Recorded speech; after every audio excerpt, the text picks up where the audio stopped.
चीज पढ़ेंगे उसको हम लोग बोलते हैं Fajans rule. Fajans rule very very important, very very important. ठीक है, अब देखिए मैंने क्या बोला था, कोई भी कंपाउंड आपका आयनिक हो सकता है, जो आपका आयनिक कंपाउंड बोला जाता है, और कोई भी कंपाउंड आपका कोवैलेंट हो सकता है, जिसको हम लोग बोलते हैं कोवैलेंट कंपाउंड। अब देखिए मैंने कैसे इन दोनों का डिस्टिंग्विश किया था। मैंने बोला था ionic compound are crystalline, ionic compound are good conductor, ionic compounds producing more ions in aqueous solution. और आयनिक कंपाउंड में हम लोग क्या बोलते हैं कि दिस कंपाउंड्स आर, अगर क्रिस्टलाइन है तो ये आपका अपीयर होगा एज ए सॉलिड। यस और नो? Yes sir. अब कैरेक्टरिस्टिक्स कैसे लोग समझे कि कोवैलेंट बॉन्डिंग भी हो सकता है। हम लोगों ने देखा कुछ कंपाउंड ऐसा है जो आपका लिक्विड है या फिर पेस्टी मास है, जो आपका सॉलिड कंपाउंड नहीं है, तो हम लोग जिसका जो नेचर है वो आपका आयनिक कंपाउंड के जैसा नहीं है, तो हम लोगों को लगा कि यहाँ पर बॉन्डिंग पैटर्न में कुछ चेंजेस है, कि बॉन्डिंग पैटर्न जो है वो आपका कोवैलेंट कंपाउंड का आयनिक कंपाउंड से बहुत दूर दूर तक अलग है। ये आपका गुड कंडक्टर नहीं है, covalent compounds are not good conductor. ठीक है, मगर आयनिक कंपाउंड सर क्या ऑफ है? इलेक्ट्रिसिटी। हाँ, गुड कंडक्टर ऑफ इलेक्ट्रिसिटी। क्यों? क्योंकि मैं जानता हूँ conductivity depends on what, conductivity depends upon free ions. number of charge and its mobility. Yes or no? Yes तो सर। आयनिक कंपाउंड में नंबर ऑफ चार्जेस है, मगर कोवैलेंट कंपाउंड में नो नंबर ऑफ चार्ज। तो number of charge है ही नहीं, तो mobility का बात तो छोड़ ही दीजिए। ठीक है, तो हम लोग क्या बोल यस सर। सकते हैं कि यहाँ पर बॉन्डिंग में कुछ पैटर्न में कुछ अलग है, तो इसलिए कोवैलेंट कंपाउंड का कॉन्सेप्ट आया है बाय शेयरिंग ऑफ इलेक्ट्रॉन। अगर आपका ओवरलैपिंग ज्यादा हुआ तो बॉन्डिंग इज मोर स्ट्रॉन्ग, अगर आपका बॉन्डिंग ओवरलैप कम हुआ तो बॉन्डिंग इज लेस स्ट्रॉन्ग या फिर वीक बॉन्डिंग माना जाएगा। अब कोई भी कंपाउंड आयनिक कंपाउंड ले लो, तो हम लोग देख रहे हैं कि वो आयनिक कंपाउंड आपका 100% आयनिक कंपाउंड नहीं है, 100% आयनिक कंपाउंड नहीं है। इसका मतलब क्या है? सम कोवेलेंट कैरेक्टर, सम कोवेलेंट कैरेक्टर, ये आपका क्या होगा, सम कोवेलेंट कैरेक्टर ये आपका जेनरेट हो रहा है आयनिक कंपाउंड में। ठीक है, इस चीज यस को सर। पहली बार देखा है फेजन्स। कैसे? जैसे हम लोग जानते हैं आयनिक कंपाउंड कैसे बनता है, जब two oppositely ions, ionic bonding का डेफिनेशन क्या है? When two oppositely ions are come closer by the force of attraction. यही तो अट्रैक्शन। है ना? Yes sir. अब देखिए ये आपका कैटियन है, ये आपका एनियन है, एनियन। अब देखिए क्या होगा जब ये दोनों फोर्स ऑफ अट्रैक्शन से एक दूसरे को अट्रैक्ट कर रहा है, तब हम लोग क्या देखेंगे? एनियन मतलब यहाँ पर नेगेटिव चार्जेस है, तो हम लोग देखेंगे कैटियन आपका, ये कैटियन का जो न्यूक्लियस है ये आपका एनियन का जो बाहर वाला इलेक्ट्रॉन है उसको खींच रहा है अपने तरफ। यस ये सर। भी आपका जो न्यूक्लियस है ये भी आपका इसको खींच रहा है अपने तरफ, है ना? Yes sir. ये खींचा खींची कब तक चलता रहेगा? जब तक इन दोनों का न्यूक्लियस से रिपल्शन शुरू ना हो जाए। यस और no? Yes sir. Yes sir. तो उसी पोजीशन को हम लोग क्या बोलते हैं? इक्विलिब्रियम डिस्टेंस या फिर बॉन्ड लेंथ। इससे कंप्रेस भी नहीं हो सकता है, इलोंगेट भी नहीं हो सकता है। समझ में आया? Yes sir. तो हम लोग बोल सकते हैं कि ये कैटियन जब एनएम के पास आता है, ये क्या करता है, इसका जो इलेक्ट्रॉन का जो क्या है, इलेक्ट्रॉन का जो चीज है इसको थोड़ा सा पोलराइज कर सकता है by the force of attraction of cation. Yes और नो? इलेक्ट्रॉन को अपने तरफ खींच सकता है ना बाय दिस। देखिए आपको कोई भी बेलून को अगर खींच रहा है तो बेलून थोड़ा सा डिफॉर्मेशन होगा या नहीं? Yes sir. तो यहाँ पर भी एनायन क्या है, लार्ज साइज है, और इलेक्ट्रॉन ज्यादा होने के कारण ये आपका क्या, इलेक्ट्रॉन क्लाउड थोड़ा सा इधर उधर कर रहा है। ठीक है, जब आपका कैटियन आपका उसके तरफ खींच रहा है तो आपका क्या होगा, थोड़ा सा डिफॉर्मेशन होगा या फिर पोलराइजेशन होगा, deformation of electron cloud. Yes sir. और पोलराइजेशन ऑफ इलेक्ट्रॉन क्लाउड होगा या नहीं? Yes, sir. जहां पर ये आपका पोलराइजेशन शुरू हो गया उसी जगह पर आपका कोवैलेंट कैरेक्टर जनरेट करना शुरू कर दिया। ठीक है, तो मोर एंड मोर पोलराइजेशन और deformation of electron by the cation, हम क्या बोलेंगे? मोर कोवैलेंट कैरेक्टर।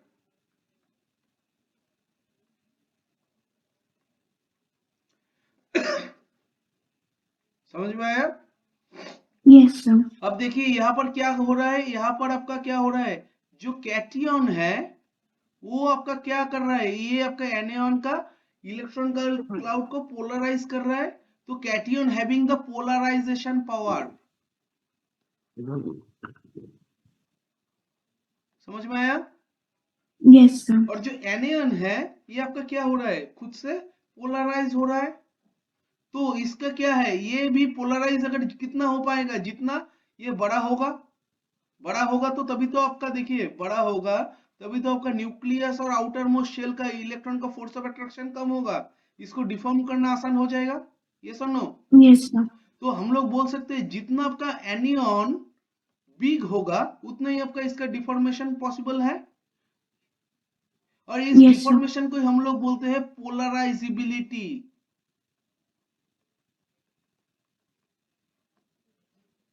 तो हम लोग बोल सकते हैं अगर कैटियन का मोर पोलराइजेशन पावर है, पोलराइजेशन पावर, तो क्या होगा, मोर कोवैलेंट कैरेक्टर होगा। Yes, sir. मोर कोवैलेंट कैरेक्टर सीसी लिख दे रहा हूं। और एनियन का अगर मोर पोलराइजिबिलिटी होगा, पोलराइजिबिलिटी, तो ये क्या होगा, मोर कोवैलेंट कैरेक्टर। ये सुनो, Yes, sir. तो हम लोग बोल सकते हैं कि लिख दीजिए thus the power of ion cation to distort the anion is known as polarization power, and the tendency of the anion to get polarized is called polarizability, and the tendency of anion to get polarized is called polarizability. Greater polarization power or polarizability of ions, greater the tendency to make covalent bond. So to get polarized के बाद क्या बोला था? Gate polarise के बाद gate polarised, ठीक है, उसके बाद लिखिए greater the polarization power or polarizability of ions, greater will be the tendency to form covalent bond. Greater the tendency to form covalent bond. ठीक है, Yes, sir. अब देखिए एक है, अगर आपका कैटियन स्मॉल देखा गया है, इसका polarization power is more, polarization power जो है ये आपका बढ़ जाता है। कैसे? हम लोग जानते हैं for cation polarization power depends upon the charge density और ionic potential.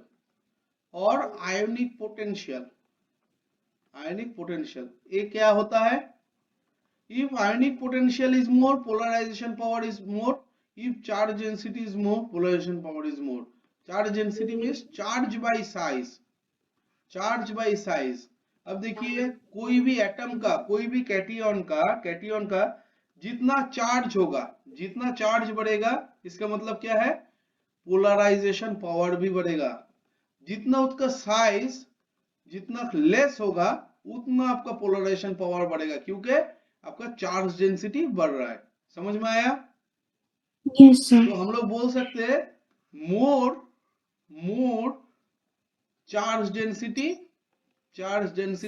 or ionic potential is directly proportional with polarization power. Directly proportional with polarization power. ठीक है, Yes, sir. इसका मतलब क्या है? जैसे आपको एक एग्जांपल देता हूं, लिथियम क्लोराइड और KCl. ठीक है, यस और नो? देखिए यहाँ पर आपको Yes, बोला sir. है कि किसका कोवेलेंट कैरेक्टर ज्यादा है. यहाँ पर देखिए दो lithium plus plus Cl minus, यहाँ पर K plus and Cl minus. Yes और नो? अब देखिए Yes, यहाँ sir. पर लिथियम के नीचे आता है सोडियम, उसके नीचे आता है पोटेशियम. ये सुनो, नीचे जब Yes, sir. साइज क्या हो रहा है, इंक्रीज कर रहा है, साइज Yes, इंक्रीजेस. sir. ये सुनो, अब देखिए Yes, साइज sir. अगर इंक्रीज कर रहा है तो हम लोग क्या बोल सकते हैं? अगर साइज इंक्रीज कर रहा है तो हम लोग बोल नहीं सकते कि इसका जो पोलराइजेशन पावर होगा ये आपका नीचे से डिक्रीज करेगा, है ना? Yes, sir. तो आपका ये lithium plus having more polarization power as compare to potassium plus. तो कौन ज्यादा Yes, sir. पोलराइज करेगा? Lithium plus. तो LiCl having more covalent character as compare to KCl. समझ में आया? Yes, sir. Point large negative ion, large negative ion anion लिख लीजिए, एनियन. तो हम लोग क्या बोले हैं? देखिए इन केस ऑफ एनियन, एनियन मतलब आपका नेगेटिव चार्ज, मतलब एक इलेक्ट्रॉन ज्यादा है न्यूट्रल से. अगर एक न्यूट्रल एटम है, इसको अगर आपका आपने एक इलेक्ट्रॉन दिया है तो ये आपका एनियन बन चुका है. ये सुन लो. अब Yes, देखिए sir. इसका मतलब क्या है कि यहाँ पर जो न्यूक्लियस है, जितना आपका साइज लार्ज, मतलब क्या है, जितना आपका साइज बढ़ेगा तो उतना आउटर शेल और न्यूक्लियस के अंदर क्या होगा? देखिए तो Distance increase होगा. डिस्टेंस इंक्रीज होगा. तो according to Coulomb law, force of attraction is equal to Q1 Q2 by R square. ये सर नो?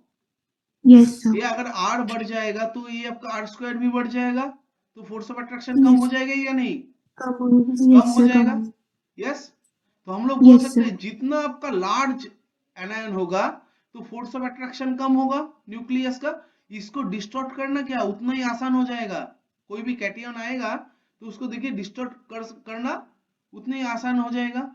आपको एक एग्जांपल देता हूं. आप लोग मूवी देखते हो? मूवी देखते हो? No, अब sir. देखिए जब हिस्टोरिकल कोई भी मूवी होगा, अब लोग देखेंगे तो कोई भी राजा, देखिए यहाँ पर एक किंगडम है, यहाँ पर एक किंगडम है, ये किंगडम का कोई आदमी यहाँ पर अटैक करना चाहता है. अब बोलिए तो कौन सा राज्य ये राजा का कौन सा राज्य ये जल्दी ले लेगा? जो इससे बहुत दूर है, जो इससे बहुत दूर है. सिमिलरली यहाँ पर भी वो, अगर आपका लार्ज साइज हो रहा है तो फोर्स ऑफ अट्रैक्शन उतना तक जा ही नहीं पाना है. तो एनायन कैटायन जब अप्रोच करेगा वो जगह थोड़ा सा पोलराइज हो जाएगा. समझ में आया? क्योंकि यहाँ Yes, पर sir. न्यूक्लियस का होल्ड नहीं है. तो यहाँ पर लिख लीजिए, the larger the anion the greater the polarisability. The larger the anion, the larger the anion, greater the polarizability, greater the polarizability. ठीक है, उसके Yes, बाद sir. लिख लीजिए more covalent character. That means more covalent character. इसका मतलब क्या है? अगर लार्ज एनियन होगा तो आपका कोवेलेंट कैरेक्टर बढ़ेगा या कम होगा? बढ़ेगा. बढ़िया. ठीक है. Yes, sir. Third point, large charge of two ions. लिख लीजिए third, large charge of two ions. इसमें लिख लीजिए थोड़ा सा, as the charge of ion increases, as the charge of ion increases, the electrostatic attraction of cation and anion also increases. Thus covalency increases. Hence sir electrostatic की बात कर. electrostatic force of attraction increases. thus covalent character increases। इसका मतलब क्या है, देखिए ये तो एकदम सेम बात है।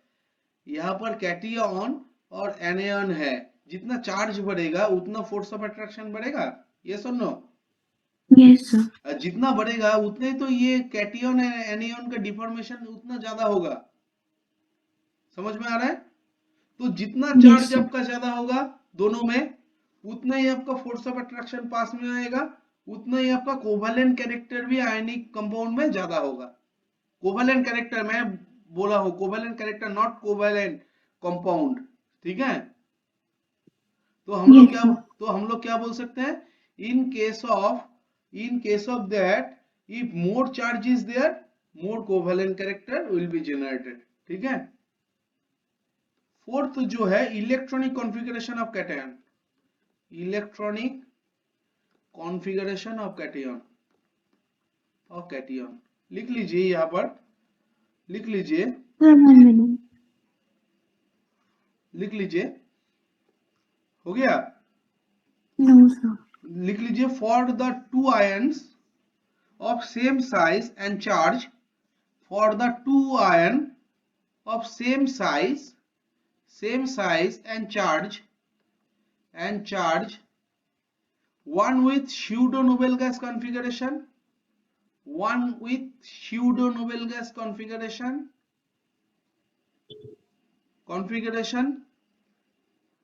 then a cation with noble gas configuration, then a cation with noble gas configuration will be more polarizing, pseudo noble gas configuration मतलब जिसका आउटर शेल में 18 इलेक्ट्रॉन है, और नोबेल गैस मतलब जिसका 8 इलेक्ट्रॉन है, ठीक है? Yes, sir. will be more polarizing, और जो मोर पोलराइजिंग होगा वो आपका क्या होगा, मोर कोवेलेंट कैरेक्टर होगा या नहीं होगा? Yes, sir. एक एग्जांपल देता हूं, जैसे आपका एक एग्जांपल है KCl having higher melting point of KCl is higher as compared to AgCl, melting point of KCl is higher as compared to AgCl, explain कीजिए। अगर मेल्टिंग पॉइंट कम हो रहा है, मेल्टिंग पॉइंट किसका होता है, आयनिक कंपाउंड का, यस और no? Yes, sir. Melting point कम हो रहा है, इसका मतलब क्या है, आयनिक कैरेक्टर कम हो रहा है, इसका मतलब है covalent character more will be generated, ठीक है? More Yes, sir. Covalent character will be generated in this ionic compound. अब देखिए यहाँ पर KCl, यहाँ पर आपका K plus and Cl minus है, और आपका AgCl है, यहाँ पर आपका Ag plus and Cl minus है, this having noble gas configuration, यहाँ पर आप देखेंगे this cation having pseudo noble gas configuration. तो कौन ज्यादा क्लोराइड आयन को ज्यादा पोलराइज करेगा, स्यूडो नोबेल गैस और noble gas configuration? Noble gas.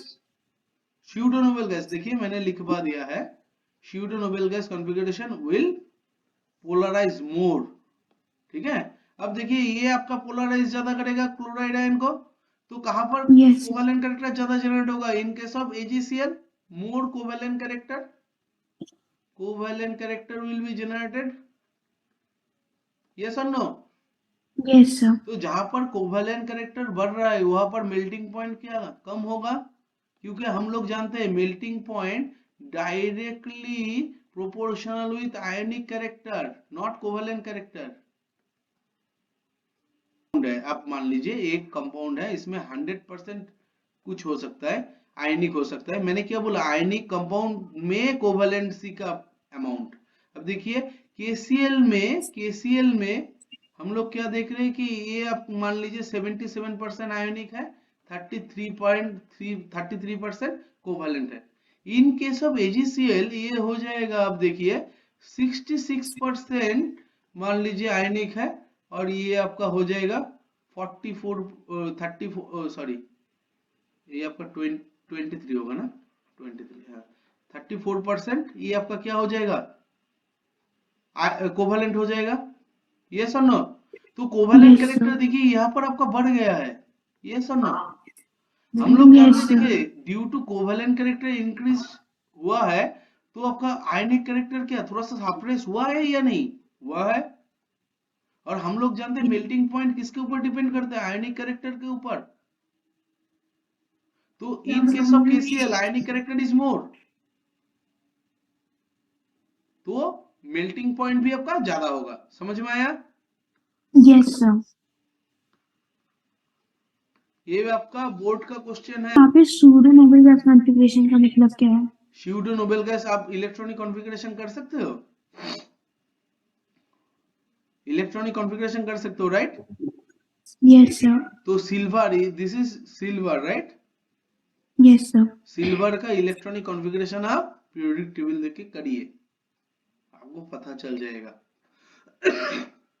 KCl क्या है, K प्लस को देखिए 1s2 2s2 2p6 3s2 3p6, right. Yes, sir. देखिए ये है आउटर शेल का ओनली 8 इलेक्ट्रॉन। इसका आप करेंगे ना, इसका आपको देखने में मिलेगा, इसमें आपका 18 इलेक्ट्रॉन है, 3d 4d10 है, 4d10 है, 5s2 है, 5p6 है। समझ में आया। Yes, sir. तो आप देखेंगे ये है, तो इसका टोटल 18 इलेक्ट्रॉन आता है सर हम आउटर। 4 वाले को भी काउंट करेंगे? हाँ, क्योंकि 4 वाला तो 4d10 जो है 5s और 5p के बाद आता है। क्यों ओके सर। क्यों क्यों आप एक सर क्यों क्योंकि वो पूछा नहीं, सर क्यों क्योंकि पूछा हम एक ऐसे काउंट करते हैं 1s लिख नहीं, के। आपने एटॉमिक स्ट्रक्चर पढ़ा नहीं ठीक तरह से। अब देखिए 5s का एनर्जी कैसे कैलकुलेट करते हैं आपको पता है, n प्लस एल वैल्यू से। 5 yes sir. Plus L value है, इसके लिए 0 5 है, ठीक है। 5p के लिए n plus L is equal to 6 है, देखिए 5 plus 1 is equal to 6। 4d के लिए आप देखिए n plus L value 4 plus 2 2, तो ये आपका 6 है, इसके एनर्जी ज्यादा है, तो 5s के बाद आएगा 4d, तो ये तो आउटर हो गया ना। Yes sir. तो इसलिए एटॉमिक स्ट्रक्चर भी बहुत जरूरी है, समझ रहे हैं। सब चैप्टर इतना, देखिए आपको मैं बताऊं ज्यादा पढ़ने की जरूरत नहीं है, मगर जो पढ़ रहे हो तो वो पूरे एकदम क्लियरली समझना चाहिए, क्लियरली, ठीक है। अब इसका मतलब क्या है, इसका मतलब है कि आयनिक कंपाउंड में कोवेलेंट कैरेक्टर आ रहा है, यस और नो। ये यस सर। कितना आ रहा है, इसका कैलकुलेशन जो किया है वो हम लोग बोलते हैं percentage, percentage ionic character of compound, इसके कैरेक्टर ऑफ कंपाउंड, इसको हम लोग कैलकुलेट कर सकते हैं by Hannay Smith equation, Hannay Smith equation, Smith equation. Hannay Smith equation क्या है, Hannay Smith equation 16 x A minus x B plus 3.5 x A minus x B square, ये आपका मोड है। तो this is equal to percent ionic character, percent ionic character. अब आपको एक question है, तो इसका मतलब है कि डिपेंड्स अपॉन, जहां पर ये दोनों है, electronegativity of A and electronegativity of B, ठीक है। तो हम परसेंट आयनिक कैरेक्टर किसके ऊपर डिपेंड कर रहा है, percent ionic character it depends upon electronegativity. Electronegativity of atom. इसको हम लोग कैसे कैलकुलेट करेंगे, देखिए 16 ये, तो कोई भी सबसे ज्यादा आयनिक कंपाउंड कहां पर मिल सकता है, जहां पर आपका most electronegative and most electropositive के अंदर, मोस्ट इलेक्ट्रोपॉजिटिव के अंदर। इसका मतलब ही तो है, मोस्ट इलेक्ट्रोनेगेटिव क्या होगा, सबसे अच्छा एनियन बनाएगा, और मोस्ट इलेक्ट्रोपॉजिटिव क्या होगा, सबसे अच्छा कैटायन Cation. रहेगा। और मोस्ट इलेक्ट्रोनेगेटिव होने से ये आपका क्या इजीली डिफॉर्मेशन होगा? नहीं होगा।